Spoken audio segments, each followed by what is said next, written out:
Hello everyone, this is आशीष कर। तो basically आज वाली क्लास में अपन एक बहुत इंपॉर्टेंट केमिस्ट्री में कॉन्सेप्ट पढ़ने वाले हैं, दैट इज पीओएसी। पीओएसी का फुल फॉर्म क्या रहता है? It is principle of atomic conservation. देखिएगा, काफी इंपॉर्टेंट कॉन्सेप्ट है आपका केमिस्ट्री का, दैट इज पीओएसी, जिसका फुल फॉर्म आपके पास होता है प्रिंसिपल ऑफ एटॉमिक कंजर्वेशन। बच्चा, पीओएसी का फायदा क्या है? बेसिकली आप किसी रिएक्शन को बिना बैलेंस किए हुए किसी भी टाइप के क्वेश्चन को सोल्व कर सकते हैं। तो पीओएसी का सबसे खास बात क्या है? यदि आपको बैलेंसिंग का कुछ भी आइडिया नहीं है तो बिना बैलेंसिंग के भी आप मोल कॉन्सेप्ट का क्वेश्चन बहुत आसानी से लगा सकते हैं। राइट, किस तरीका से लगाते हैं थोड़ा समझिएगा। बच्चा, अपन पीओएसी का बात कर रहे हैं। मान लीजिए यार, आपको बोला गया आपको 1 मोल H2SO4 का दिया गया है, तो मुझे ये समझाइए 1 मोल H2SO4 में हाइड्रोजन का मोल कितना होगा? आप बोलेंगे हाइड्रोजन का आपको 2 मोल दिखाई देने वाला है। राइट सर, ये बात बहुत ऑब्वियस है। मुझसे पूछा गया सल्फर का मोल कितना होगा? सल्फर का मोल आपको 1 मोल सल्फर दिखाई देने वाला है। मुझसे पूछा गया ऑक्सीजन बताइए, आपको बच्चा 1 मोल ऑक्सीजन दिखाई देने वाला है। लेट अस सपोज, आपको बोला गया let us suppose I have 10 mole of H2SO4।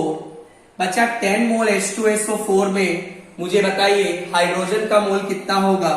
That is 20 mole of hydrogen. Sulphur का मोल कितना होगा? 10 मोल ऑफ सल्फर। मुझसे पूछा गया ऑक्सीजन का मोल कितना होगा?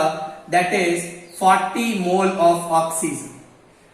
तो in general I can write, यदि आप किसी भी एटम का मोल निकालना चाहते हैं, moles of a particular atom, किसी भी एटम का मोल निकालना चाहते हैं, that is equal to index of that atom multiplied by moles of the compound. बच्चा, ये इंडेक्स का मतलब यहां पे क्या है? बेसिकली हाइड्रोजन के नीचे ये जो नंबर लिखा है इसको इंडेक्स बोला जा रहा है। सल्फर के नीचे नंबर 1 लिखा है, ऑक्सीजन के नीचे नंबर 4 लिखा। राइट, तो यदि आप किसी भी एटम का मोल निकालना चाहते हैं किसी एक पर्टिकुलर कंपाउंड में, तो आई can right index of that atom multiplied by moles of the compound. आगे स्टार्ट करते हैं, सुनिए।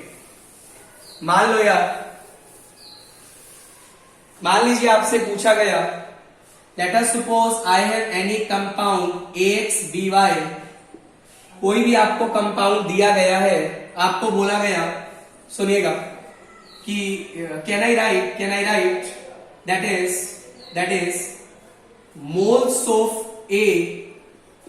यदि आप किसी भी एटम का मोल निकालना चाहते हैं, that is equal to index of that atom that is X multiplied by moles of the compound that is AXBY। I think आपको ये बात समझ आ रहा होगा। मान लो यार, आपसे बोला गया मोल्स ऑफ B के बारे में आपका क्या ख्याल है?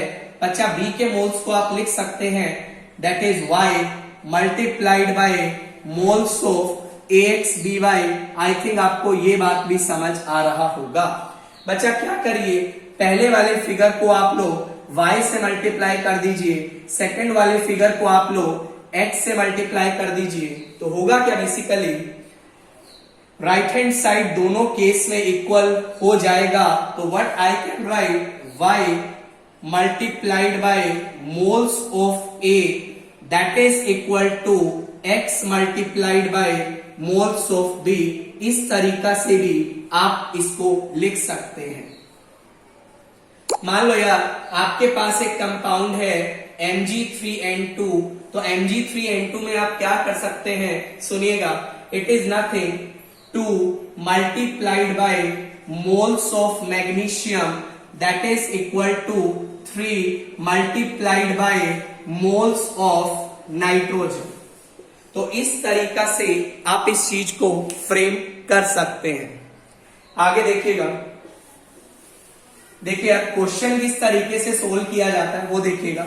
फिलहाल के लिए यदि आप किसी भी एटम का मोल निकालना चाहते हैं, that is equal to index of that atom multiplied by moles of the given compound. सुनिएगा, मान लो यार आपको इक्वेशन दिया गया है N2 plus H2, it is giving ammonia.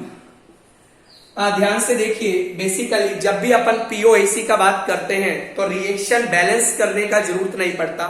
आप सिंपली क्या करिए, एटम्स को कंजर्व करिए। एटम्स को कंजर्व करने का मतलब क्या है, जितना एटम्स किसी पर्टिकुलर एटम का रिएक्टेंट साइड होगा उतना ही एटम प्रोडक्ट साइड भी आपको दिखाई देगा, राइट। जैसे मान लीजिए यार आपने पीओएसी अप्लाई किया, सुनिएगा, I am applying POAC on nitrogen atom. तो जितना नाइट्रोजन एटम आपको लेफ्ट में दिखाई देगा उतना नाइट्रोजन एटम ही आपको राइट में दिखाई देगा। लेफ्ट में नाइट्रोजन आपको कहां दिखाई दे रहा है, N2 में दिखाई दे रहा है। What I can write basically, that is 2 multiplied by moles of N2। Basically this is nothing, it is moles of nitrogen atom, जो कि हमने लिखना सीखा index multiplied by moles of that particular compound, that is equal to, I can write 1 multiplied by moles of NH3। I think आपको ये बात समझ आ रही होगी। यदि मान लो यार आपसे पूछा गया पीओएसी को अप्लाई करिए हाइड्रोजन एटम के ऊपर, तो आप किस तरीका से अप्लाई करेंगे। What I can write basically 2 multiplied bye moles of H2, that is equal to 3 multiplied by moles of ammonia। I think आपको ये बात समझ आ रही होगी। What I can write from here, that is moles of ammonia, it will comes out to be, that is 2 by 3 moles, 2 by 3, that is 2 by 3 multiplied by moles of H2। और बच्चा moles of ammonia की value को आप यहां पे feed कर सकते हैं और H2 और N2 के मोल्स को आप लोग रिलेट कर सकते हैं। तो बेसिकली पीओएसी को आपको अप्लाई कैसे करना है, सबसे पहले याद रखिएगा पीओएसी में बैलेंसिंग का कोई जरूरत नहीं होगा। आप सिर्फ क्या करिए, एटम्स को आप कंजर्व कर दीजिए और आप लोग अपने आंसर पे पहुंच जाएंगे। मैं आपको एक छोटा सा सवाल करवाता हूं, सुनिए। आपको बोला गया,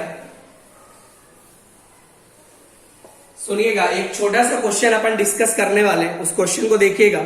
आपको बोला गया है, दैट इज इक्वेशन एक आपको दिया गया है, दैट इज H2O2 Ki से रिएक्शन कर रहा है और H2O2 बच्चा Ki से रिएक्शन करने के बाद बना रहा है KOH बना रहा है प्लस आपका बना रहा है I2, राइट।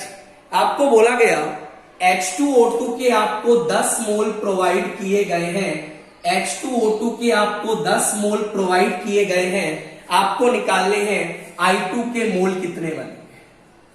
देखिएगा, मैं अगेन बोल रहा हूं, बैलेंसिंग का रिक्वायरमेंट नहीं है, आप किसी भी तरीका से जाइए आंसर सेम आएगा। बट पीओएसी से जनरली आप बहुत कॉम्प्लेक्स न्यूमेरिकल को सोल्व कर सकते हैं।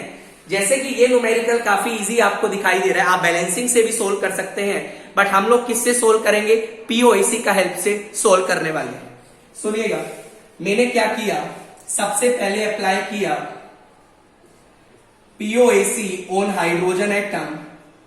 तो आपने क्या किया बच्चा, हाइड्रोजन एटम को कंजर्व किया। What I can write basically, that is, मतलब मोल्स ऑफ हाइड्रोजन एटम आपको कंजर्व किया, that is 2 multiplied by, I can write moles of H2O2 is equal to, it is nothing 1 multiplied by moles of KOH। I think आपको ये बात समझ आ रही होगी। उसके बाद क्या किया बच्चा, आपने पीओएसी को अप्लाई किया, पीओएसी को आपने ऑक्सीजन एटम के ऊपर अप्लाई किया। What I can write basically 2 multiplied by moles of H2O2, that is equal to 1 multiplied by moles of KOH। I think आपको ये बात भी समझ आ रही होगी। तीसरा इक्वेशन आपने लिखा POAC on, that is iodine atom.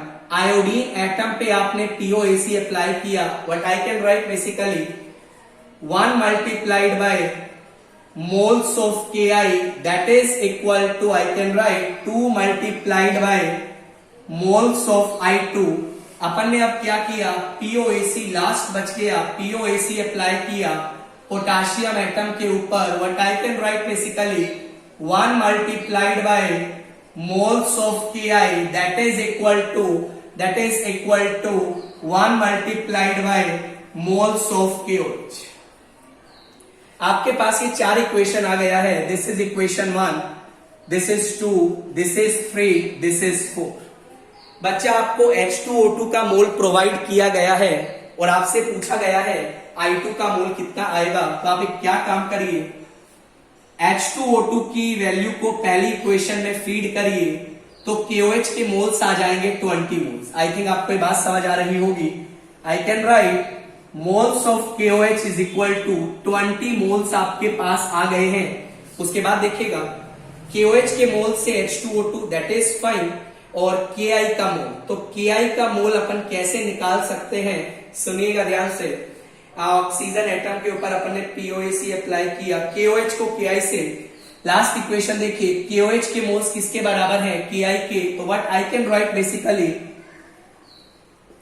Moles of Ki that is also equal to 20 mole. आपसे पूछा गया था I2 के मोल्स, तो Ki का रिलेशन आप I2 से देखिए. तो I2 के moles is nothing, it is the half of the moles of Ki, because ये 2 आपका डिवाइड में जाएगा. What I can write basically, देखिएगा I can simply write moles of I2 that is equal to moles of Ki divide by 2, that is 20 divide by 2. Answer आपका 10 moles आ जाएगा. तो इस तरीका से आपको इस क्वेश्चन को सोल्व करना था. देखिएगा POAC से जब भी सवाल आएगा थोड़ा कॉम्प्लेक्स आएगा, तो अपन क्या करते हैं, ये सवाल तो आपको आसान दिखाई दे रहा है, तो जो भी आपका कॉम्प्लेक्स सवाल आपको दिखने वाला है वो आप डायरेक्टली POAC का हेल्प से सोल्व करिए. आई थिंक आप जल्दी आंसर पे पहुंच जाएंगे. इसका आप स्क्रीनशॉट ले लीजिए. नेक्स्ट क्वेश्चन अपन डिस्कस कर रहे हैं, सुनिएगा. अगला सवाल आपके सामने दिया जा रहा है, बहुत सिंपल है यार, सुनिएगा. आपको बोला गया एक छोटा सा इक्वेशन दिया गया आपको, बहुत सिंपली वो चेक करना चाहते हैं कि आपको POAC का कॉन्सेप्ट आता है. I2 ने Cl2 से रिएक्शन किया और ICl3 प्लस ICl बनाया. आपसे बोला गया apply POAC on iodine atom. सबसे पहले आपने पूछा गया आयोडीन एटम पे POAC अप्लाई करिए. तो आप देखिए रिएक्टेंट में आपको आयोडीन कहां दिखाई दे रहा है, I2 में दिखाई दे रहा है. तो what I can write basically 2 multiplied by moles of I2 that is equal to, right में आपको आयोडीन दो जगह दिखाई दे रहा है. What I can write 1 multiplied by moles of ICl3 plus आप क्या लिखेंगे 1 multiplied by moles of ICl. I think आपको बात समझ आ रहा होगा, राइट सर. मान लीजिए आपको बोला गया POAC आप लोग क्या करिए, क्लोरीन एटम पे अप्लाई करिए. तो बच्चा क्लोरीन एटम पे POAC कैसे अप्लाई करेंगे, देखिएगा. What I can write 2 multiplied by moles of Cl2 that is equal to 3 multiplied by moles of ICl3 plus आप क्या लिखेंगे 1 multiplied by moles of ICl. इस तरीका से बच्चे आप POAC को अप्लाई कर सकते हैं. आई थिंक आपको ये बात समझ आ रहा होगा. चलिए आगे अपन स्टार्ट करते हैं, सुनिए. बच्चा जैसे 2 न्यूमेरिकल करते हैं, किस टाइप के सवाल आ सकते हैं, काफी अच्छे सवाल फ्रेम हो सकते हैं POAC से. तो अपन को बिल्कुल समझदारी से सवाल करना है. जैसे एक सवाल मेरे पास है, आपको बोला गया क्वेश्चन काफी अच्छा है. 1 gram mixture of CuO and Cu2, right. उसके बाद आपको बोला गया was completely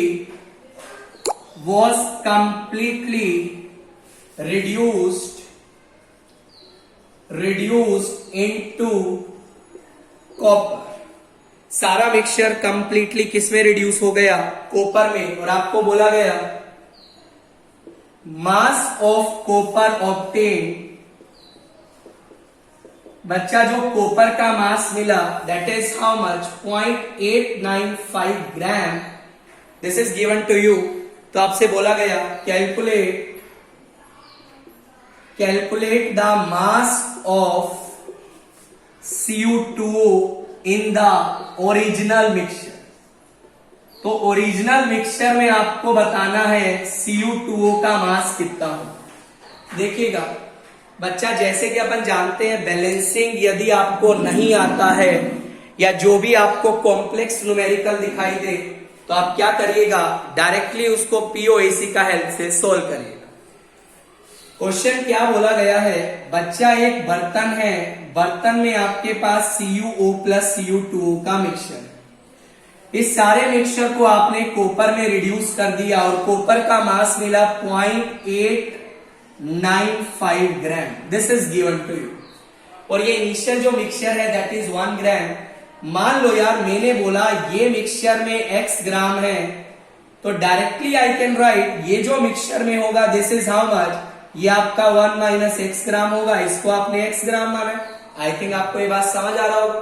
कॉपर का एटॉमिक मास आप जानते हैं 63.5 होता है। तो यहां से देखिए अपन क्या करते हैं, सीधा अप्लाई करते हैं POAC on copper atom, because अपन जानते हैं जितना कॉपर एटम रिएक्टेंट साइड होगा that whole copper atom gets converted या gets will be obtained in the product, right. Copper atom यहाँ पे दो जगह दिखाई दे रहा है, what I can write 1 multiplied by moles of CuO plus आप क्या लिखेंगे 2 multiplied by moles of Cu2O that is equal to 1 multiplied by moles of copper. I think आपको बात समझ आ रहा होगा। अब देखिएगा कॉपर ऑक्साइड के mole basically it is cupric oxide, x gram mass है, मोलर मास आप निकाल सकते हैं। I can write 1 multiplied by x divide by molar mass 63.5 plus 16 that is how much, it is 79.5 plus आप क्या लिखेंगे 1 minus x divide by Cu2O 63 multiplied by 2 that is how much, it is 120 that is 127 plus 16 and that is how much, it is 143 multiplied by 2 that is equal to 1 multiplied by 0.895 divided by 63.5। अच्छा directly आपके सामने answer आ गया, x का value आप निकाल लीजिएगा और आपका क्वेश्चन सोल्व हो जाएगा। नॉर्मल तरीका से यदि आप क्वेश्चन सोल्व करने जाओगे तो it's a very lengthy process, that's why यहीं पे आपको पीओएसी का एडवांटेज देखने को मिलता है। जो भी आपका कॉम्प्लेक्स न्यूमेरिकल है आप पीओएसी अप्लाई करके बहुत आसानी से सोल्व कर सकते हैं। देखिएगा मैं आपको एक और न्यूमेरिकल करवाता हूं, थोड़ा सुनिए।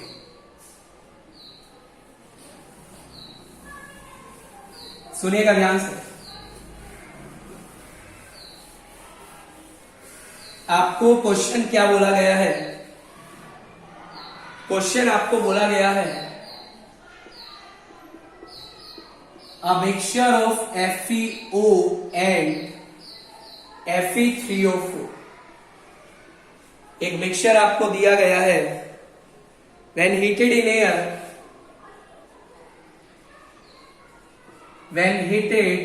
air, बच्चा जब आप उसको एयर में हीट करते हैं the residue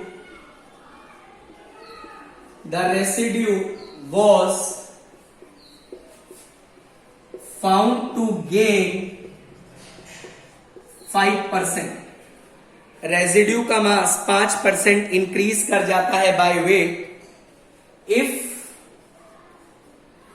if the residue is only Fe2O3। यदि रेजिड्यू खाली Fe2O3 है then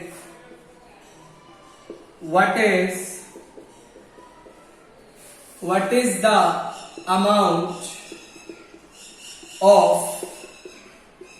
FeO in original mixture। तो आपसे बोला गया बच्चा ओरिजिनल मिक्सचर में बताइए FeO का परसेंटेज आपको कितना दिखाई दे। मेरी बात समझिएगा, सुनिएगा ध्यान से, सॉल्यूशन की तरफ अपन चल रहे हैं। एक मिक्सचर आपको दिया गया है यार, ये आपका FeO प्लस Fe3O4 का मिक्सचर, राइट। आपको बोला गया कुछ मिक्सचर है हीटेड इन एयर, जब इसको एयर में हीट किया गया तो ये बनता है Fe2O3 और यहां से यहां जाने पे जो वेट में इंक्रीज देखा जाता है दैट इज 5%। मान लो यार इस मिक्सचर का टोटल मास 100 ग्राम है और 100 ग्राम में से मान ले ये x ग्राम है, तो ये कितना ग्राम होगा 100 माइनस x ग्राम। आई थिंक आपको बात समझ आ रही होगी बच्चा, ये x ग्राम है, ये 100 माइनस x ग्राम होगा। 100 ग्राम से जब आप यहां गए तो वेट में इंक्रीज दिखा, तो ये कितना ग्राम बनेगा 105 ग्राम आपको देखने को मिलने वाला है। तो बेसिकली अब आपको क्या करना है, ओरिजिनल मिक्सचर में FeO निकालना है। I can write apply POAC on iron atom. आप आयरन एटम पे डायरेक्टली POAC अप्लाई करिए। What I can write basically 1 multiplied by moles of FeO plus आप क्या लिखेंगे 3 multiplied by moles of Fe3O4 that is equal to I can write 2 multiplied by moles of Fe2O3। बच्चा अच्छी बात क्या है, सारी चीजों का आपको मास अमाउंट वगैरह everything is given to you. तो आप क्या करिए, मोलर मास आप निकाल सकते हैं। आयरन का 56 होता है, ऑक्सीजन 16 होता है। मास आपको दिया है, मोलर मास पता है, सारी चीजों को फीड करिएगा, आप लोग x का वैल्यू निकाल सकते हैं। इस तरीका से आप इस न्यूमेरिकल को सोल्व करेंगे। मैं आपको एक और सवाल करवा देता हूं, सुनिए। तो बेसिकली POAC अप्लाई कैसे करना वो बहुत ज्यादा मैटर करता है। तो POAC को अप्लाई करना आपको आना चाहिए, this matters a lot, right. आपको सवाल क्या बोला गया बच्चा, Re2O7 rhenium hecto oxide carbon monoxide से रिएक्शन किया, रिएक्शन करने के बाद बनाया Re2CO10 प्लस आपको मिला कंपाउंड दैट इज CO2। अब आपको क्वेश्चन में क्या बोला गया यार, इसका आपको 17 मोल प्रोवाइड किया गया है, 17 मोल, और आपसे पूछा गया है दैट इज आप निकालिए CO का मोल कितना खर्च होगा। कुछ नहीं कर, सबसे पहला काम बैलेंसिंग कर सकते हैं या फिर सीधा POAC अप्लाई कर दीजिए। आप क्या करिए, POAC अप्लाई करिए Re के ऊपर। अपन क्या लिख सकते हैं 2 multiplied by moles of Re2O7 that is equal to 2 multiplied by moles of Re2CO10। I think आपको ये बात समझ आ रही होगी। उसके बाद बच्चा क्या करिए, POAC को अप्लाई कर दीजिए ऑक्सीजन के ऊपर। But I can write 7 multiplied by moles of Re2O7 plus क्या लिखिएगा आप लोग 1 multiplied by moles of CO that is equal to 10 multiplied by moles of Re2CO10 plus 2 multiplied by moles of CO2। I think आपको ये बात समझ आ रहा होगा। उसके बाद क्या बचा, कार्बन बचा। तो आप क्या करिए, POAC को कार्बन पे भी अप्लाई कर दीजिए। What I can write 1 multiplied by moles of CO that is equal to 10 multiplied by moles of Re2CO whole 10 plus क्या लिखेंगे 1 multiplied by moles of CO2। बच्चा 3 इक्वेशन दी गई है, तीनों का यूज करिएगा, डायरेक्टली ये फिगर निकालने का कोशिश करिएगा। आंसर आपके पास आएगा moles of CO is equal to 17 multiplied by 17 moles. तो इस तरीका से आप POAC को अप्लाई कर सकते हैं। उम्मीद करता हूं आपको वीडियो काफी अच्छा लगा होगा। वीडियो अच्छा लगा तो चैनल को लाइक करिएगा, सब्सक्राइब करिएगा। Take care, bye.